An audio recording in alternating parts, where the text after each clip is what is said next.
Hey guys, thanks for watching. Please make sure to subscribe to our YouTube channel and all our social media platforms at Phenoboxing. You can follow my personal social media at Adriana_sports. Enjoy. New champion, Stephen Fulton Jr., congratulations on a terrific performance in an excellent, exciting fight. And the WBO Junior Featherweight World Championship now in your grasp. Congratulations.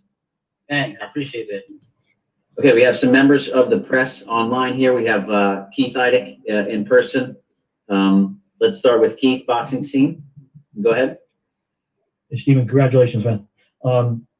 You beat him at his own game. How good did that feel to be able to do that, and how intent were you to do that going into the fight? It felt good, and it feels good, and I was more so looking to beat him at his own style, and I told y'all that I was going to engage this fight and not just box, and I did a little bit of both, but I more so engaged in his style, and I did that to show him that I'm the better man at what he does. At some point in the fight, did you, although he kept coming forward, did you think you demoralized him at some point? For sure, for sure. The whole fight. Did you think at some point you might be able to get him out of it? I know he's a tough guy, obviously. You think you'd be able to get him out of there at some point? At some points, I feel like I touched him, but he didn't show that he was ready to go, even though he might have been ready to go. You mentioned the other day that your power was underestimated. Did you sense early in the fight that he might have been surprised by your punching power? For sure, his face shows it a lot. Where do you think? Obviously you're in a great position now with a world title. Where do you think this puts you, and who would you like to fight next? I would like to fight another title holder. I would like to show that I'm the best in the weight division. At the year off, I feel like I did a good job, but I can be a lot better and a lot sharper if I would have stayed a little bit more active. You don't seem happy. Well, oh no, I am happy. I just gotta let it sink in right now. I'm fresh out the ring, just went through a little tough little fight, but I gotta let it hit me. When it finally does hit you, I mean, can you speak to working your whole life to be in this position and what it means to you? For sure. When it hit me, y'all gonna say me act a fool. I'm gonna go crazy. I'm gonna be dancing and everything. But it's just a dream come true right now, and I'm just happy to be world champion. Not everybody can say they're world champion. Thanks, Stephen. Oh, the nickname Cool Boy Steph. You got to keep your cool on camera. So congrats. Stephen, I wanted to ask you, Brian Custer at the end of our telecast asked you a question regarding your layoff. It's been a year since you last fought. You suffered from COVID-19. You did have challenging symptoms, and you've come back. How were you able to overcome the would-be ring rust, and how did you feel right from the get-go of this fight? This was like the first fight I wasn't really nervous, and I felt a little odd that I wasn't nervous, but I knew I was in shape. I barely got tired, and the ring rust really wasn't there as much. It was there somewhat, but I kind of feel like I broke out of that. Like, just going through the things that I've been through and having COVID and having that shot taken away from me took away that ring rust. It just made me super excited to get back and just be here. And thank God that me and my opponent came out safe, and we made it happen. Yes, you did. All right, let's go to some questions. Sean Zittel from Fight Hype. Sean, if you can unmute, go ahead. Hey, Stephen, what a great performance tonight. You mentioned to Brian once you got out of the ring that you bullied the bully. What went into the technical side of that? How were you able to, he's known for his body attack. It's, your body attack was better than his tonight. What were you able to do in there to bully the bully? I was the better fighter, and I'm better at what he does. I just showed that I was a better man overall, and just in general. I fight in the best in the division, and I'm going to continue to show that. But the bullies do get, I'm lost words right now. It was a high character bully too, not the kind of bully that just bells up, right? Sure, for sure. He wasn't trying to get he wasn't taking no for an answer, but I had to force the issue. I had to keep working his body, keep attacking his body. And I'm a great body puncher. I just, I'm so used to boxing that I had to show you all the other side of me. And you've talked in the past about having aspirations to really become a breakout star in boxing, which is hard to do at 122 pounds. Do you feel like you showed you could not just be an elite 122 pounder, but you could be a pound for pound top 10 guy And what are you going to have to do to get to those goals of that? I would have to keep working my butt off, just stay in the gym, stay consistent. Just get back to what I know, get back to the gym, take a few little break off, but come back harder and stronger and continue to learn and work on my craft. And I believe I can make all those things happen.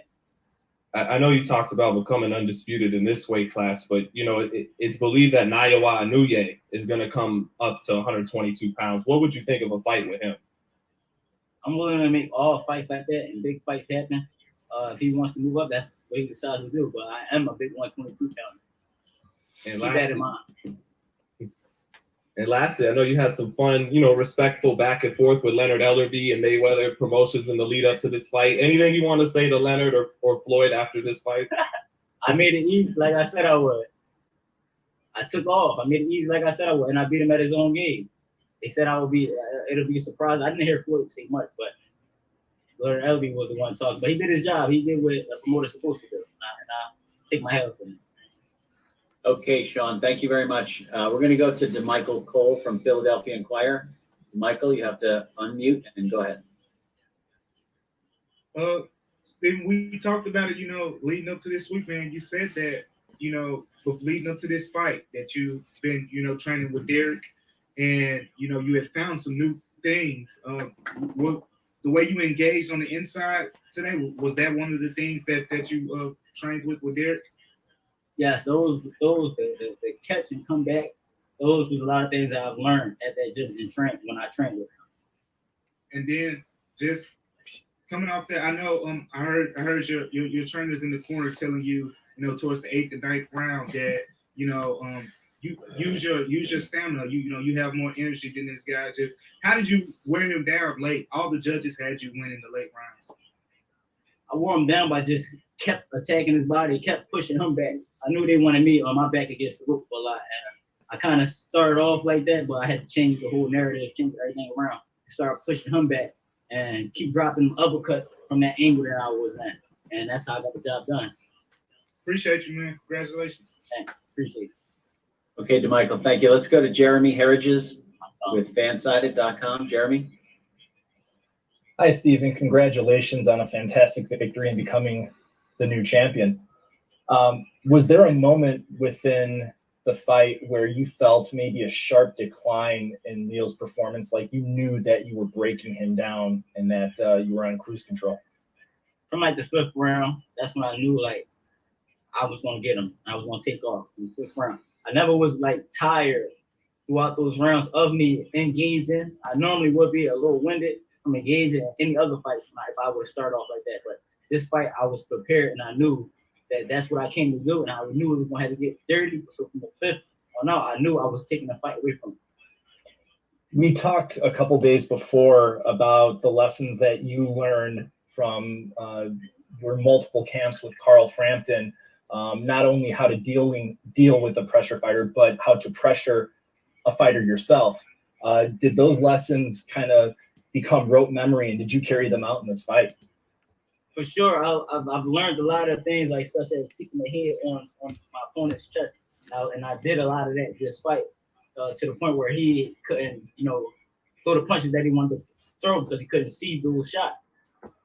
Final question for me.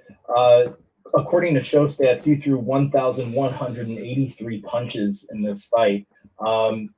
How tremendous is that for you, hearing that number, and how much of a testament is that to your physical conditioning, and did it even win you? I didn't even know I was very much. This is probably the first fight I did that. I didn't even know, but damn. Yeah, I swear to God, I didn't know I threw that many punches. It didn't seem like I threw that many punches, but it feels good to know that I can do that and still not be winded. And I feel like I just dogged them out. I'm just more so happy, not that I got the WBO, but that I beat him and beat him at his own game. I told him that I was going to do that. I told everybody from here on out that I was going to engage and fight this fight, and I fought. So what do they have to say now? They always say that he's runs, he's going to just jab. I dogged him out of their game. Now what's going to be the next thing they're going to say? I don't know, but I think they're going to say that, well, you're the champion now, so congratulations, Stephen. Thanks, I appreciate that. Yeah, I think when you go back and watch this fight, Stephen, you'll see it was all action from the opening bell, literally. Terrific fight and very exciting to watch. Let's go to Ben Baby with ESPN.com. Ben, unmute and you can go ahead. My face banged up. Hey, Stephen, how's it going? It's going good. Thanks. You know, you kind of mentioned this on the call with Brian. You said that you kind of made an adjustment early. It looked like Leo was landing some good hooks at the beginning of the fight, and then you kind of went to the inside. Was that kind of to smother him from getting those hooks off and to find that success inside? For sure. I noticed that he was landing a lot of good right hands as I was pulling back, and that's some of the things that my trainer told me not to do when I'm using the dressing room. But I made the adjustments like I always do, and from that point on, I feel like I smothered his shots so he wouldn't be able to land those again. And I noticed every time I threw a jab out, he was coming back with a right hand or a shot of his own. He was landing a lot of good, clean shots in that first round and the early rounds on, but I, changed the whole game plan. You know, for you, a lot of talk about this coming into the fight with you having to battle COVID. I know you took a couple months off for training. I mean, were you surprised at any point at how well you were able to go? Like you said, he was leaning forward. It looked like he was trying to catch his breath. And you were the one that had to deal with the pandemic or the virus a lot worse. I mean, were you surprised at any point with your conditioning? I wasn't surprised because I knew what I came to do. I already knew this was going to happen. I knew what I came to do. I knew I came to make a statement and fight this guy. I didn't come to just box. I came to fight him. And that's what I did. I feel like they were surprised. They didn't know that I was going to come and engage in a fight like this. The way that he beat Tremaine is because Tremaine's a smaller guy and he wasn't used to nothing like that. I'm used to dealing with those things inside the gym, inside the ring. Everybody I fought tried to bully me or push me back and it didn't work. So this time I did what they tried to do to me and I got the job done. You know, is there any guy specifically that, you've kind of talked about this a little bit, but there's anybody specifically you'd like to unify with or try to unify some of these belts at 122? Yeah, I would like to Lewis Nery, Brandon. I'm gonna fight him at that same way. Fight him in his fight. They say all I do is run too. I want to fight him. MJ, I'll welcome him out of his little retirement thing. Whatever he's doing, a long layoff. I want champions. I'm gonna be undisputed. I want champions. All champions. I mean, how good does this feel? You've had to wait so long. Y'all have had this fight delayed twice because of COVID. I mean, how good does it feel to finally have the belt and finally kind of have this kind of performance after waiting months for this? Oh, it feels good. It feels great. It's going to hit me later on. I know it is. Right now, I'm just fresh coming out, and it's like I'm still thinking about certain mistakes that I've made. No one wants to make mistakes in that ring. I made a lot of little dumb mistakes, and I just want to fix those things. Awesome. Thanks, Steven. All right, let's just take two more here. Thank you, Ben. Let's go to Corey Erdman. Corey, if you unmute, go ahead. Stephen, when we talked last week, you mentioned that having gone through what you went through with COVID, that it changed your perspective, that you didn't take things for granted anymore. Did that have anything to do with the way you came out and fought in this fight, just not wanting to take anything for granted and coming out more aggressive than we've seen you in the past? Yes, that is exactly why. And that's why I came out the way I came out. That's why I feel as I wanted to take the fight and engage more and really fight. Because I feel like I lost it. Like it's like you start to appreciate things when it's taken away from you. And that's what happened when boxing was taken away from you during the whole pandemic, not just August 1st, but the whole pandemic. I didn't fight, and it was like the gym was closed. I felt a little depressed, and that's when I realized that, damn, I really do love boxing. This is something that I really need in my life. So, yes, I did take it for granted, but now I'm getting it right. By the way, to follow up on your punch stats, apparently your number of punches is the third most in the history of the division. What do you think about that? Well, what's the number one? I got outpunched them. What's the number one? I don't know yet, but yeah, you gotta go and catch them. Find that out for me, please, and hit me up. And lastly, everyone was very impressed with your work on the inside, but I think a lot of people don't understand kind of the complexities of fighting on the inside. Can you talk about some of the technical things that you were doing on the inside to get to him as frequently as you were? I feel like me being on the inside, I forced my whole body, my head and his chest, along with pushing my left liver shot and left inside shots. And I kept throwing the smaller inside punches to hit the center of his stomach while he was coming more so on the outside trying to hook. I stayed right there and I got in the inside of his body. Awesome. Thank you so much, man. Congratulations. Thank you. All right, let's just go to our last one. David Melandra Jr. from Philadelphia. David, go ahead. Hey, Stephen, first off, congratulations on the win. Can you just talk about the pace of this fight, the volume of punches you threw throughout the whole fight, and just how your condition was? Oh, my condition was great. I don't want to say it, but I ran like every day for a month, 4 or 5 miles for a month straight. A month.